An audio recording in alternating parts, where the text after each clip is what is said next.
H N Mohandas ಅವರು ಅವರು ಸ್ಪಷ್ಟವಾಗಿ ಹೇಳ್ತಾ ಇದ್ದಾರೆ, ನಿಮ್ಮ ಜಾತಿಗಳನ್ನ ಉಪಜಾತಿಗಳು ಸರಿಯಾಗಿ ಬರೆಸ್ರಿ ಅಂತೇಳಿ. ಧರ್ಮದ ಬಗ್ಗೆ ಮತ್ತೊಮ್ಮೆ ಹೇಳುವಂಥದ್ದು ಏನಪ್ಪ ಅಂದ್ರೆ, ಧರ್ಮದ ಬಗ್ಗೆ ತೆರಿಗೆ ಹಚ್ಕೊಳಿಕ್ಕೆ ಹೋಗ್ಬೇಡ್ರಿ. ಬೌದ್ಧರು ಹಚ್ಕೊಳ್ರಿ, ಬೌದ್ಧಿಸಮ್ ಹಚ್ಕೊಳ್ರಿ, ಬೇಡ ಜೊತೆಗೆ ಕ್ರಿಶ್ಚಿಯನ್ರು ಹಚ್ಕೊಳ್ರಿ. ಎಷ್ಟೋ ಜನ ಕ್ರಿಶ್ಚಿಯನ್ರು ಧರ್ಮಕ್ಕೂ ಕನ್ವರ್ಟ್ ಆಗಿದ್ದಾರೆ. ಮತ್ತು ನಮ್ಮಲ್ಲಿ ಕನ್ವರ್ಸೇಷನ್ ಅಂತ ಮೆಂದು ಹಾಗೆ ಆಗ್ತಿಲ್ಲ ಕನ್ವರ್ಟ್ನೆಸ್.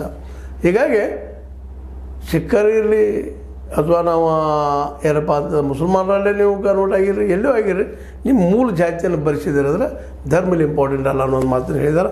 ಇದು ಎಲ್ಲರೂ ಆ ದಿಶೆಯಲ್ಲಿ ಹೆಜ್ಜೆ ಇಡ್ರಿ ಅಂತ ಹೇಳ್ತಿದ್ದಾರೆ.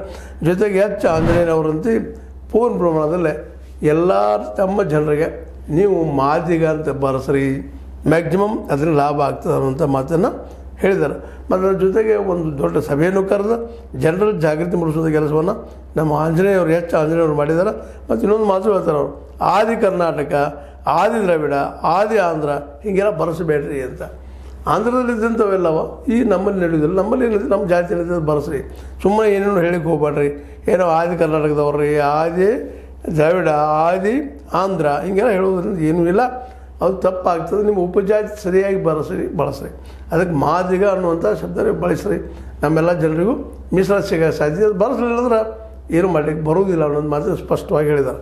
ಮತ್ತು ಅದೇ ಕಾಲಕ್ಕೆ ಇನ್ನೊಮ್ಮೆ ಹೇಳ್ತಾರೆ ನಿಮಗೆ, ನಮ್ಮ ರೈಟ್ ವಿಂಗ್ ಅಂದರೆ ಬಲ ಕೈದವರು, ಬಲಗೈಯವರು, ಅವರು ಸಹಿತ ತಮ್ಮ 30 ಜಾತಿಗೆ ವಾರ್ನಿಂಗ್ ಮಾಡಿದ್ದಾರೆ, ನೀವು ಛಲವಾದಿ ಬರೆಸ್ರಿ ಅಂತೇಳಿ. ಇನ್ನು ನೋಡಬೇಕಾಗ್ತದೆ. ಯಾಕಂದ್ರೆ ಇನ್ನೊಂದಿಲ್ಲ ಗಮನಿಸಬೇಕಾಗಿದ್ದಪ್ಪ ಅಂದ್ರೆ, ಪರಿಶಿಷ್ಟ ಜಾತಿಯಲ್ಲಿ ಮತ್ತು 101 ಜಾತಿಗಳಿದ್ದಾವೆ, ಒಂದಲ್ಲ ಎರಡಲ್ಲ. ಆ 101 ಜಾತಿಗಳಲ್ಲಿ ಮೇಲೆ ಕೇಳ ಅವ್ರು ಇವ್ರಿಗೆ ಆಗೋದಿಲ್ಲ, ಇವ್ರಿಗೆ ಆಗೋದಿಲ್ಲ, ಅವರಿದ್ದಂಥವ್ರು ಇವ್ರಿಗೆ ಹೆಣ್ಣು ಕೊಡೋಂಗಿಲ್ಲ, ಇವರಿದ್ದಂಥ ಅವ್ರಿಗೆ ಹೆಣ್ಣು ಕೊಡೋಂಗಿಲ್ಲ. ಇದೇ ಛಿದ್ರ ಮಾಡಿದಂಥ ಈ ವ್ಯವಸ್ಥೆ. ಅಂದರೆ ಇಲ್ಲಿ ಬುದ್ಧಿವಂತರು ಛಿದ್ರ ಆಗ್ತಾನೆ ಇರಲಿ, ಅವರು ಜಗಳ ತಿಂದು ನಮ್ಗೆ ಅನುಕೂಲ ಆಗ್ತದೆ ಅನ್ನೋ ದೃಷ್ಟಿಯಿಂದ ಇದನ್ನು ಮಾಡಿದ್ದಾರೆ ಅನ್ನೋದನ್ನು ಬಿಡಿಸಿ ಹೇಳಬೇಕಾಗಿಲ್ಲ. ಈಗ